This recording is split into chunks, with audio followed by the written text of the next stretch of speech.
प्राचार्य डॉक्टर महावीर चव्हाण आणि मी काय सगळ्यांचे आता नाव घेत नाही.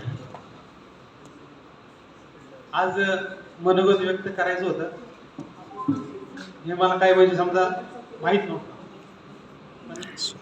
चला तुम्ही सगळ्यांनी डायरेक्ट मला उभं केले. खरं पाहायला गेलं तर आम्ही राजकारणात गेल्या अनेक वर्षापासून काम करतो, पण राजकारणी लोकांचं काम असतं की अचानक कोणाच तरी माहीत हातात द्यायचं नाही, त्याला म्हणजे चुकीचं काहीतरी बोलून किंवा त्याला माहित नसलं तर नॉलेज नसलं तर काहीतरी हास्य विनोद होऊन किंवा त्याला बोलता येत नाही पण त्याच्या हातात माहीत द्यायचा, हे आमचं काम आहे.